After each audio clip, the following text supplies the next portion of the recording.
Hello and welcome to a special episode of Property Roundup here on iPropertyRadio with myself, Carol Tallon. I'm delighted to be joined by my co-host again, Emmet Creighton. Thank you for joining me again today, Emmet. Client Partnership Director with Daft.ie. And today we're coming to you from the lovely offices of Amove in Kildare town, and joining us to talk about the local property market are Kathy Moran and Tanya Finn, Directors of Amove. Kathy and Tanya, thank you so much for inviting us into your office today, allowing us to disrupt and being so patient with us. Thank you so much. So Kathy, just before, as I was driving, arriving into Kildare town, I remarked on the changes in Kildare over the last number of decades. Yeah. Talk to us a little bit about what's going on in the Kildare market right now. Well, I suppose the Kildare market has really changed, and I suppose even buyers that have come into the town have changed. The profile of buyers have changed in the last number of years. I suppose when we opened the office in 2018, I suppose Tanya and I are both from Kildare town. We naively thought that people who'd buy in Kildare would be emotionally attached to the area like we are. But we were so wrong. We were so wrong. But that wasn't necessarily a bad thing. It's just who was buying in Kildare were people like, they could be looking in Meath this morning and then Kildare in the afternoon. So it's almost like when we meet people in houses, they're often going to, say, 3 other locations in one day. So it's like we're trying to nab as many buyers into our locality. And I suppose being from Kildare, we're quite passionate about this area. So to a degree, it's easier to sell a location that you've chosen for yourself 100%, rather than so that to a degree has always been quite easy. Easy. They're more basing it on their lifestyle, where they see themselves in a couple of years, and not necessarily where they grew up and were rare to know the place. And what facilities are available in the area as well. And where are these people working and commuting to? Like all over. Like I've sold houses. We've sold houses to people who are working in Limerick. We've sold houses to people who are working in Carlow.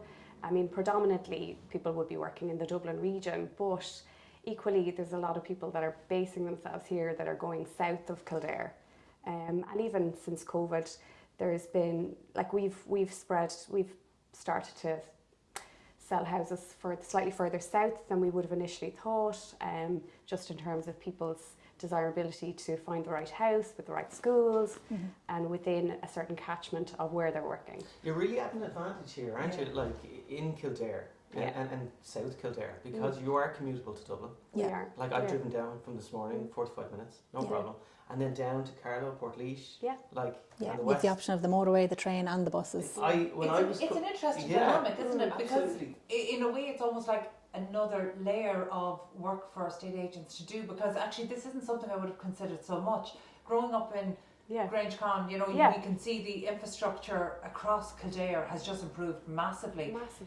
And I suppose I would have always seen that as an opportunity, not so much of a threat, but actually the way you're describing it, that's a real threat, that actually as infrastructure improves anywhere, suddenly places need to compete, not just properties. As an agent, how do you deal with that? I mean, what does Kildare town and the surrounds have that maybe other commutable towns don't have?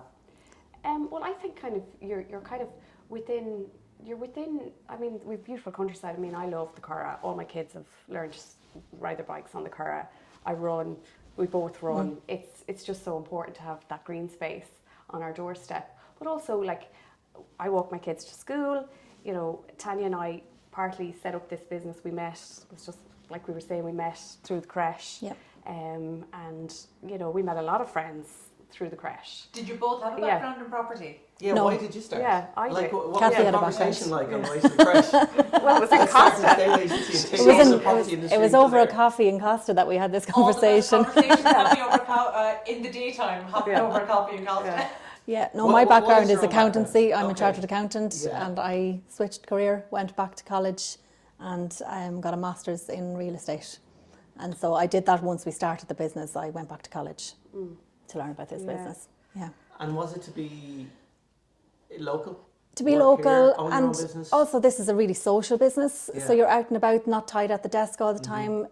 Every day is different. When you come in the door, you have a plan for the day, but it could vary in many ways throughout the day and throughout the week. And you said you started in 2018, so just before the whole world closed down. So you were just getting on your feet. Tell us a little bit about that. If we're talking about the business of a estate agent, you guys hit the ground running, full of optimism, and then kaboom. Well, I suppose I'd be quite calm. We're both quite calm. It's like, and we both, I suppose we both I've worked in property consistently, but we both kind of felt, you know, if this doesn't work, we can always go back to, you know, we're old enough and wise enough at this point to go, you know, this is not the end of the world, you know, but we kind of said we'd take it year by year. And to a degree, when COVID happened, we were still doing business, like we were still selling houses virtually. That was challenging. All of that cleaning was challenging, but at the end of the day, we were still able to bring an income home every month, and there was 4 of us at the time, and we all kept our jobs, and we were just very practical about the position we were in. And you just had to adapt. When there was viewings on, you could only bring one party through at a time, maximum 2 people, rather than letting a lot of people come through all at the same time. So you just had to adapt at that time. I like to think we're a couple of years post-COVID now, and the optimism is returning. While there are challenges in the industry, I'd like to know where you guys see the next 3 years in the business of estate agency, in particular in Kildare town. Well, I suppose, having worked through the last recession, and which was challenging, and a lot of colleagues were let go at the time, you know, I think we're kind of a little bit more measured, and I see buyers are a lot more measured than they would have been, say, 10, 15 years ago. At the same time too, you know, I think that, when you say buyers are measured, tell me a little bit about that. I was curious about that too, because I think because if buyers are measured and it's your job to sell, yeah, how do you navigate that? You get somebody that's really reserved and they're asking a lot of difficult questions. like I think part of like what's attractive about Kildare for a lot of people is it's like if you have been looking, and we meet a lot of very fluid buyers who are looking, say, in lots of different regions. Yeah, like you said, Meath and yeah, but also it's like we meet a lot of buyers who are maybe looking in the Dublin region as well, and it's like, do I buy an apartment in Dublin, or do I buy a 3-bed or 4-bed semi in Kildare town? So it's like, or even something out the countryside. I mean, we're lucky, we've good schools in the locality, and we've a lot of country schools, so if somebody doesn't want a school within a town, there's a lot of small, good country schools or village schools. And these things are becoming more and more important? Yeah, I think COVID, I actually think now we would definitely feel COVID has been a good thing for our region. And I wonder, has the demographic of the buyer changed? Like, it's becoming more difficult to buy a house because, you know, they're getting more expensive, and people are getting squeezed from every angle with inflation. They're older, like you said, older and wiser like you guys when you started your business. Are they starting to think, what's more important now? You know, well, because they can work from home, it allows them to maybe live in the country where they wouldn't have considered that before, because they're only commuting maybe 1 to 2 days a week, if at all. So they are willing to live a little further out than they would have before. Which is great news for you guys in a place like Kildare. Like, to full disclosure, I was born and raised in Kildare. Yeah. You know, I'm a Kildare man through and through. Yeah. Didn't know that. They all put you down as a Wicklow man. No. So you ended up in Wicklow? I ended up in Wicklow. Yeah. I followed my wife. Can't blame a man for that. Okay. Yeah. But as you said, like, we bought our house this year, and we were thinking about where's our lifestyle. Yes. I walked the dogs when I was small baby. Yeah. And that's where I spend most of my time. Yeah. Yes. So I wanted somewhere I could bring the dogs, everything else. Yeah. But Kildare to me, and coming down here today, was a real like homecoming moment. My father said to me, I said, why do we live in Kildare? He's from Roscommon. Yes. And he says, you need to be where the action is, but you need to be further away that you can actually live your life. Yes. Yeah. And he did a lot of business in Dublin. And I felt that coming down today. Like, Kildare town to me when I was growing up was miles away. And I flew down today on the motorway, like 45 minutes. Where are you from in Kildare? Selbridge. Okay, Yeah, so you're so kind of North North Kildare. Yeah. Very much now when we play GEA, North and South. I spent a lot of time down here and a lot of time on the ground. The match, but like coming down now with Kildare Village and everything else, it's become like way closer than I ever imagined. You know, talk about the new property market down here. What are the plans? What have you seen in your own industry? Are you selling new homes? Is there plans for new homes? Where do you see that industry going? We see. What's interesting about the new homes market is, well, first of all, it's mainly, there's very few investors. It's all homeowners, and people from all over. A lot of international buyers who are resident in Ireland now, and a lot of buyers who maybe wouldn't have necessarily bought, but may have continued to rent, have been pushed into the either the new homes market or the second-hand market.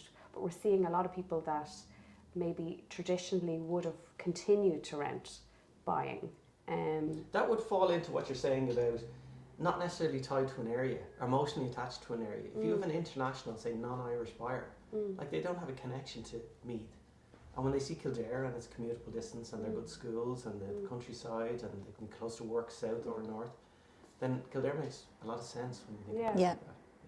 Yeah. And with the village, and there's so many nice places in Kildare now, it's hugely changed over the last number of years. So lots of restaurants, and like that you can walk down to Kildare Village, you've Japanese gardens, National Stud, and you are on the edge of the Kildare Curragh. town is particularly rich in amenities. I mean, the National Stud, you've got the Curragh.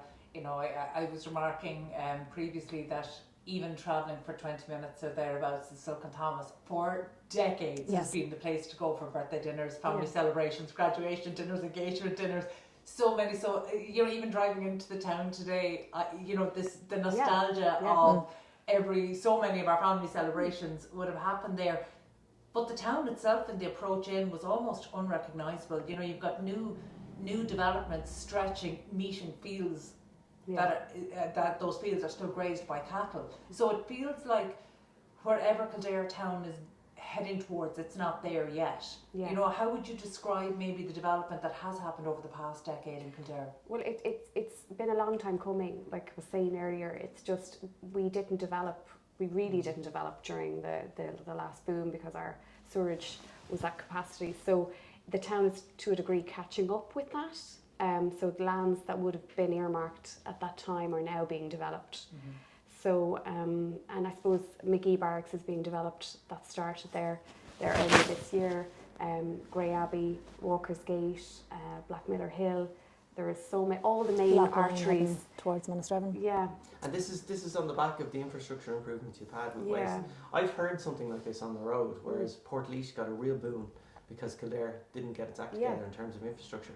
So they got all the new properties. Yeah. And now it's coming back. It's coming back. But that, when you look at it now, that necessarily wasn't a bad thing for the town. So, and so for the area, because we're still on, we're on a wonderful commuter rail line. So, like, we've a really good rail service. I would have commuted in and out to Dublin. Tanya commuted in and out to Dublin. We both did that journey for a very long time. Our husbands both commuted to Dublin, and now both of our husbands don't need to travel to work anymore because they're both working remotely. So, and you get to live here. So let's move on a little bit about your own business. Okay, what's the split in terms of sales, lettings? Do you do the whole kit and caboodle here, or where are you drivers? Where are the real revenue drivers for you guys? Well, Kathy would mainly look after sales and valuation side. I would mainly look after the lettings. But equally, we're both able to dip in and out of both areas if needs be. And is that what you set out to do? When you sat down in Not really, in no. Costa on a cold morning after the crash and said, let's start this business together? No. I think we both like people, so I think that's we both enjoy people. So to a degree, we were kind of looking at. We looked at different options. We looked at stuff that wasn't even property related, and like what? Yeah, I'm curious. We were just kind of. What was it we did consider like a play centre because I suppose we had kids. Looking back now, that was never going to be viable for us. It was just insurance is making it not viable for anyone. And that definitely would have closed us in COVID. Are you guys entrepreneurial? Like, have you always been entrepreneurial? Like, where did this spark come from? Like, well, my family have always worked for themselves, so to a degree, that was kind of something that my sister has her own business. Yeah, and my mum would have run a shop for herself for years as well. Entrepreneurial in your blood. You always find that with entrepreneurs. They always have a family member who's kind of driven them on. So you take care of the lettings and the sales. Yeah. And how is that going? What is the split here? Well, I would mainly look after all of the lettings that come through at the moment. Is it 50-50 in terms of like the amount of sales and the amount of lettings you have, or is the business more? Are you more of a sales business or more? We're more of a sales business, but lettings is still crucial to our business, and it's very much. A lot of our vendors would have maybe would sometimes become. A lot of our tenants become buyers. Some of our landlords become vendors. So there's a cycle that it's important to be offering all of that service, and even people that I've valued properties for will end up becoming vendors. So it's kind of, you do not just one thing for clients, you do a number of different things. It's amazing though, that really hammers home the importance of relationships and that longevity, and it's kind of been a recurring theme as we've spoken to agents over the last number of months, that actually you can really see, and sometimes you need the benefit of time as well in a business to see a tenant who's come in and rented from you for a couple of years be ready to become a buyer, and it can take a couple of years, maybe 10, 15 years before you see them in time become sellers. But what's the rental market in Kildare town like? Because only very recently I know through the latest Daft report that Rowan Lyons has been very adamant that a rental storm is brewing for the regions more so than Dublin. What's the stock level like? The stock is very low. And new properties that are coming to the market are very expensive, whereas if they're already rented, they're in the rent pressure zone, so that's keeping them low. So we have to be very careful when we're renting out to a tenant that they can afford the property. So we'll have lots of interest in a property, but they have to be able to afford it even after the rent is paid to be able to live their life, or they just won't be able to afford to keep the house in good order. And how do you assess that? You look at their income overall, who's going to be renting in the house, who's going to be earning, and basically look at the rent level and the level of income that's coming into the property. And are you using any technology to do that? Because I know for some agents we've spoken to, just the sheer volume of demand can be problematic, especially when you want to retain a good service, and even the tenants for whom you can't find a suitable rental, you still want to be able to serve them as best you can with the limitations you have, and knowing that they may return to you as buyers and vendors in the following years and decades. Yeah, well, if we have a good have a good renter available to rent a property and they just can't afford the one that we're about to rent out, then we will keep them in mind for the next one, because you've done all the work for them, you've done the vetting, but maybe they just can't afford it. And it's not that you don't want to give them that house, you don't want to see them stuck and not being able to pay their electricity bill or their gas bill. If their car breaks down, can they afford that on top of all of the rent? Doing the due diligence that any bank would do, getting a mortgage, but you're doing it, yourselves on everybody, stress testing them to see where they sit. Yeah. So, if we think about towards the end of the year now, we're in December, like, what are you doing for next year? Like, I like to think about this when I visit agents. Okay, so building your pipeline for the following year is a really difficult task in estate agency businesses. So what are you guys doing? What do you do in terms of branding, business development, meeting people? How does that work, and how have you done it over the past couple of years? So I suppose anything that I'm valuing now, or have been valuing, from kind of early November onwards, I'd be saying to clients, we already would have a pipeline started for next year. So already we know roughly what's coming on the market. How are you getting those valuations? Are they coming in, or? Generally, it's like, we have found it really interesting. For us, it's all referrals. Like it is coming on the back of people seeing our profile online. You asking about the question about our office, like, it's not, you don't get as many people through the door as traditionally you would have done, say 10, 15, 20 years ago. But at the same time too, it's crucial to our business to have a profile of an office, and a lot of people like our branding. So that's kind of served us well since we opened. Getting Google reviews and making sure that we keep those constantly up to date as well really helps. Yeah, really helps. So a lot of referrals from people who've done work with us or have seen. Your branding is very important, and we're seeing that. Yeah. We're seeing that throughout the industry, how important branding is. And how much attention do you give it throughout the year? Do you think about it, or do you just brand and forget? Like, I see your Christmas tree here, it's branded. Like, looking at your brand, it's all using your colours. Yeah. And there's been a study done on that type of blue. It's really appealing. That's why Facebook and all these companies started with that, And Tiffany's, breakfast at Tiffany. So if you like a Tiffany blue, there's a nice bit of subliminal messaging there as well this time of year. It's the same colour as Centra. That's the other. Oh, there you go. I'm very friendly, warm. So branding is important to you guys in terms of winning those instructions. If people aren't going by the door, they're just finding you online. Yeah, we chose not to put our names on the business because we thought we want to be that it's not just about us as individuals, it's about, like, there's 4 of us in this office, so it's very important that it's just not Tanya's name or my name. And we looked at that. Yeah, so that's it. Actually, talk us through a little bit around that, because I'm always interested when new agencies set up. We saw a lot of it post-crash, independent agents. So was there a decision about, if we're going to do this, do we need to join a known franchise? Was that something that was ever considered? It was. considered, but we wanted to do it ourselves. Okay, Yeah. and still the decision not to use your name, because actually that's quite a brave decision as well, because we know that actually it's much more difficult for people to connect with the brand that doesn't have a name attached. So if you're doing that, you almost have to you have to lean in more to the branding and make sure that there are identifiable names and faces to that. Was that a challenge? I suppose it was, but it was very much a decision we felt that was important to us. We didn't want to be Finn Moran or Moran Finn or whatever. We just wanted to make it that it eventually could grow with. Now there's 4 of us in here, and Mia and Edel that aren't sitting in. It's just as important that they're part of that. So it wasn't. It's really interesting to think of your succession planning and your growth. Jack, do you think about that on a business level? Do you think, all right, this year we need to put X amount into branding, business development, sponsorship? Like, where does the conversation go around this time? It would, like, we're already looking at redoing the website maybe next year. So it's constant changeover, making sure that you're up to date and it's new and fresh. We're seeing it quite a lot inside. We're seeing what's the return on investment, and as the decline in the newspaper printed, historical advertising declines, we're now having to produce more and more statistics around what are people spending on, how many eyeballs are on that, how much traffic does it drive. And we're seeing with agencies that, particularly that have branding like your own, that it's modern. And also maybe do you need it to be more interactive than it was before, that it's not just a website that you go and have a look and then ring in or email in.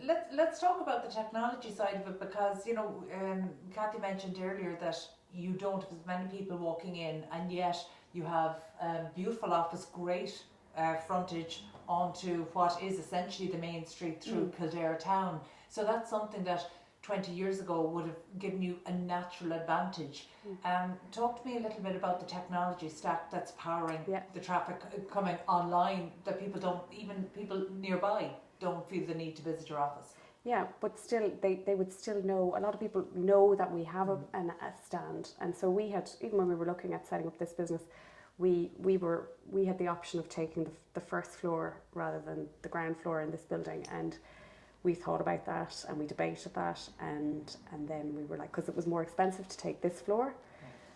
Anyway, we made the call to take this floor, and it was the right call because there's a large percentage of our buyers and our clients that are, say, maybe not even going to ever come to our physical office, but there's still a proportion that, need to have the comfort in knowing that there's an office there. So, I suppose very few people that other than say we would get a lot of tenants through the door, but we might meet our buyers in this building till they collect the keys. Where are they finding you? Like, if they're not online. When you say online, how? On Daft. And Daft. You were pushing too hard for compliment. Well, let's be upfront. I know you're on Daft, and I know your stats, and I know your views. You've had over 6 million impressions in the last 12 months. I'm not sure if you guys know that. I was about to say, are you we need to have a side conversation about, okay. So an impression is somebody that sees your site and they scroll around it. So you have had 6 million. You've had the population of Ireland to look at your branding. Oh my God. So I know they're finding you on Daft, and predominantly people, that's where they find their agencies on Daft. But how else? And that's what I'm actually asking. I suppose we find a lot of people would contact us from, having done business with us or known somebody who's done business with us. So there's a lot of referrals based, or even people have looked at our Google reviews, we have one bad review out of all of the reviews. It's jarring, isn't it? Why? How? But sure, it's a feedback loop, and it'll make you guys improve. Constructive criticism, all of that stuff. And reputation is really, really important then. And with the demographic of buyers changing and people doing business with you, you always have to maintain that high standard. It kind of keeps you honest, doesn't it, in every business? Keeping in communication with people, good customer service. That's what we try and do throughout all of this business, is just keep in contact with people, and they appreciate that. Tanya, I'm really curious about the move you made, because a lot of the work that I do is about making the entire built environment, so whether it's planning, construction, real estate, attractive to the next generation of talent coming in. And we're always looking at who's coming in. So are they coming in, are they choosing to study it at an early stage? Are they coming in at entry level? Are they coming in at mid-career? Are they coming in at senior career level?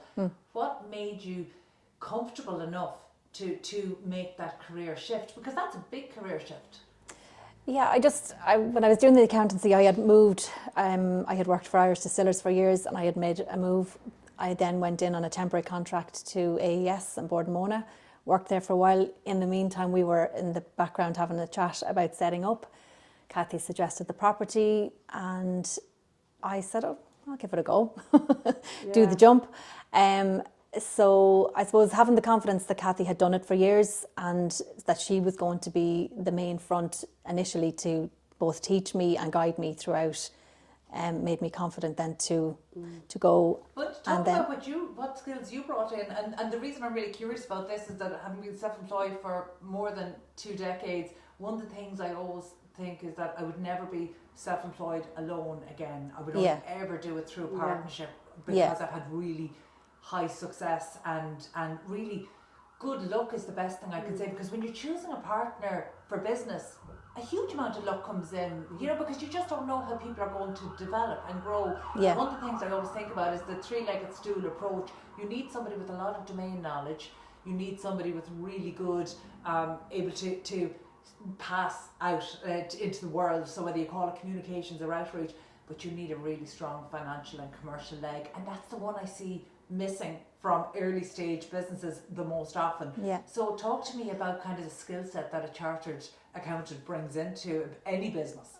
Well, I suppose looking at the finances and just controlling the finances, making sure it's fully documented. So I would do all of the accounts here for the business, and making sure it's profitable. If we're charging a fee, making sure it's going to be, the bottom line is going to be profitable and not... You can see how the dichotomy of why your lettings and your sales. Salespeople are all about just get the business in, let somebody else crunch the numbers. Whereas lettings, it's a lot more administrative. Yeah, there would be a lot of every month end doing all the rents, collections, making sure everybody is paid from all works done throughout all of the properties in the month. So yeah, there's a lot of number crunching at the end of the month for the letting side of it. Tell me a little bit about your story. You've been in property for how long? 26 years. Right, okay. Yeah. So where did it start? A Thai. Yeah. So my first job was in a Thai, and I was there for a while, and then I went to Lisney's in Dublin, and then I was there for a number of years, and then I went to England for 2 years. My husband's from the UK, and then I came back to Ireland anyway, and I went back to Lisney's, and then was in Lisney's till 2013. And then I took a career break with my young family, and then it was at that point, after I decided I needed, after our Costa Coffee chat, I wanted to go back to work. And it was like making the call. I have a young family, I have 3 children. Do I go back to the Dublin market where I could easily get a job, or do we do something? Strike out in your own. Yeah. And I just wanted to change. Yeah. She wanted to change, and with your experience and your own expertise, it was a pretty solid bet when you look back. It was. I mean, but it was, you understand the industry. You've been in the industry. You have solid grounding, and then you had a chartered accountancy background. I mean, but equally, then it was like, would we get on together? How would we work together? How long because did you know that's each other before you started. we kind of knew each other, but we didn't know each other that well. Right. But then we got to know each other through the kids, and I don't know, we kind of felt we weren't close friends, so I think that was a good thing. Yeah. In that we were friends, but we weren't close friends. You could keep it business. Yeah. You could keep it professional. Yeah. And how do you deal with, and this is a little off kilter, but how do you deal with like complications or problems or disputes within the office between the two of you guys when you have to make a really tough decision? We rarely have any disputes. Really? How to get on? Yeah. I don't know what we do. We'll trash it out and we talk. Yeah. I think that's one of the strengths of having very different skill sets. Yes. Because I know we see in other dynamics that people tend, even where it's a 50-50 business and 50-50 decision making, it's even like in parenting, you lean on the person who has the most expertise for that particular issue, and that person tends to get the loudest voice. There's a lot of trust on that issue. Yeah. A lot of trust in that. But there is, like you say, there's not the crossover like Tanya does. She does. I'm lost without her, because in terms of like, I couldn't do what she does at all. I don't have the patience. And like, so that's the thing. She will quite easily tell me to stop being an idiot, or whatever. So we're able to pull each other up. Okay, so we're nearing the end of the year. You guys are in business quite a few years now, and as the years have changed, a lot of businesses I meet set out their stall for the new year. We've talked about pipeline building, we've talked about building on your reputation and how that's grown over the couple of years. What does the new year hold for you? What are you setting out? I mean, I've spoken to you briefly about this when we sat down before we started, and you don't set in stone like unrealistic targets, but you must think of 2024 and what you want to achieve and where it goes. And where are you guys going in 2024, and how does Amove, what does it look like at the end of 2024? Well, we've kind of, every year we've kind of wanted to build better than we've done the year before. Like next year we're gonna redo our website. We want to do more. We've already done online bidding with yourselves. We want to look more at that and doing a little bit more of that. So that's kind of what we see exploring. We want to do a lot more on social. So those kind of things are things that are on our agenda for 2024. We fortunately still see market growth in this area in terms of in the Kildare area, and we just want to reach out to a wider number of clients. We've been, to a degree this year, we've been kind of concentrating on just doing things really well, and we haven't really been doing as much advertising as we could. There's things we've kind of prioritised. So next year, that's kind of our goals. More brand building. On building that brand out so the pipeline gets filled up. Now you mentioned that you're both from the area, you know a lot of people in the area, but also your experience is predominantly Dublin based, and you were with AES, so all your network is there. And you've built that over the couple of years. Is it getting easier then to network locally? People know you now over the years? Yeah. You've become an established part of the community here? Would that be right? Yeah. People have said to us they think we're here longer than we are. And that's a lovely compliment. Yeah. That's a lovely compliment. And we're starting to see repeat business. So I suppose we've started to see that in the last couple of years. People that we met at the very beginning of our journey, and now they're coming back to us for other things, and that's kind of lovely. Are you seeing people you've sold houses to sell their houses now again? Yeah. Yes. Trading up, trading down. We would think it's, if somebody goes to somebody else, and we haven't seen that yet. So anybody we've sold to, we would like to see come back to us. If they're selling. We're on one valuation panel.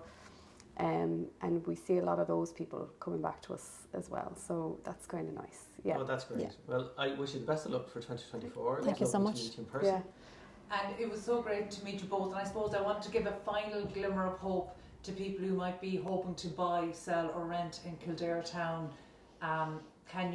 Can you give any kind of glimmer of hope in terms of pipeline supply, or any advice to anybody who might be thinking of buying, selling or renting in Kildare or the surroundings in 2024? Yeah, I say this to people every year. People panic in December and early January going, oh my God, Kathy, if there's no stock, if I give you my house to sell, will I be able to get something? Absolutely. You just, dialogue is, I had a sale close there the other week that, anyway, it was a very tricky one for the vendors and the buyers, but it ended up, now this is unusual, but it ended up going on for over 14 months, in that our vendors lost out on 2 houses, but we kept the buyer there the whole time from dialogue, and just, it can happen if you can keep a buyer, focused on buying this house for 14 months, then, despite all the hurdles that happened, it's, that's not that's a years of anyone selling a house. That's if you ever managed to keep buyers like that, why wouldn't they sell a house? Yeah,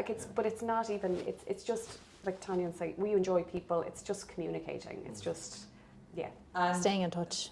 Final word today, Tanya. Have you anybody maybe any words of advice for anybody at any stage of their career considering a move into real estate?